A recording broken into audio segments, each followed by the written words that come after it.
এক রাত্রির ঝটিকা সফরে কোচবিহারে আসছেন রাজ্যের মুখ্যমন্ত্রী মমতা বন্দ্যোপাধ্যায়। তবে ঠিক কী কারণে তিনি কোচবিহারে আসছেন তা নিয়ে এখনো স্পষ্ট কোনো মন্তব্য করতে নারাজ কোচবিহার জেলা প্রশাসন এবং তৃণমূল কংগ্রেস নেতৃত্ব। ইতিমধ্যেই সুরক্ষা ব্যবস্থা টানটান এবং আঁটোসাঁটো নিরাপত্তার চাদরে মুড়িয়ে ফেলা হয়েছে সার্কিট হাউস চত্বর। আর কিছুক্ষণের মধ্যেই রাজ্যের মুখ্যমন্ত্রী মমতা বন্দ্যোপাধ্যায় ঢুকবেন।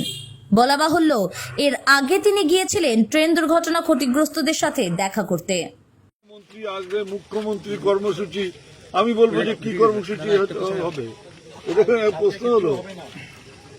আসবেন মুখ্যমন্ত্রী, তিনি কি করবেন না করবেন সেটা আমার বলার অধিকারও নেই, আর দ্বিতীয় কথা হচ্ছে এখতিয়ারও নেই।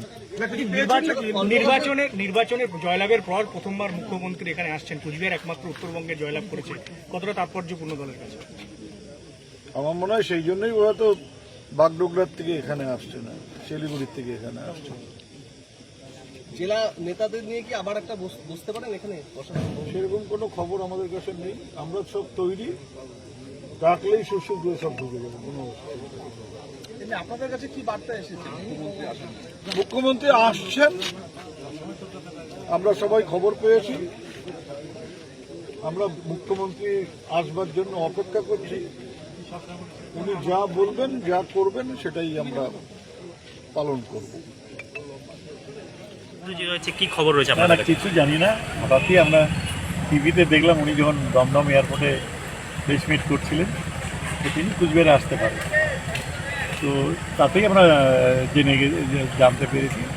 পরে তো তিনি অ্যাকচুয়ালি আসার কথা হলো যে ট্রেন দুর্ঘটনা হয়েছে ঘটনাস্থলে।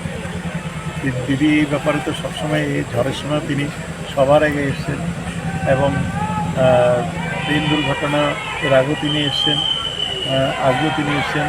মানুষের বিপদে আপদে তিনি সবসময় পাশে থাকেন, সুতরাং তিনি আজও এসছেন এবং হঠাৎ করে আমরা ওই প্রেস মিটে দমদম এয়ারপোর্টে জানতে পারলাম তিনি কুচবিহারও আসতে পারেন।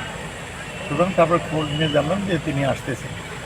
তো এটা আমাদের খুশির হওয়া, কুচবিহারের সাধারণ মানুষের মধ্যে তিনি আসছেন, এটা আমাদের কাছে অনেক বড় পাওনা, তার আশাটাই। আর তিনি যখনই আসেন খালি হাতে আসেন না, দুহাত ভরে কুচবিহারকে দিয়েছেন এবং দ্বিতীয় আছেন। তবে আমাদের একটাই ছোট্ট একটু তৃপ্তি, এবার কমপক্ষে লোকসভাটা জগদীশকে জিতিয়ে আমরা দিদির হাতে তুলে দিতে পেরেছি, এটাই আমাদের সামান্য হলে একটু তৃপ্তি রয়েছে। এমনি দাদা কোনো কিছু পাওয়া যাচ্ছে যে কোনো বিষয় নিয়ে কোনো কিছু উদ্বোধন বা কোনো কিছু উপহার? যেহেতু কুচবিহার সিটটা আপনারা এবার জয়লাভ করেছেন, ওটা উনি জানেন, উনি ছাড়া আমরা কেউ জানি না। ঠিক আছে, রাতে কি আপনাদের ডাকা হয়েছে, কোনো মিটিং ফিটিং হবে? না, উনি যা বলবেন আমরা তো আসি, ডাকলে যাবো। ঠিক।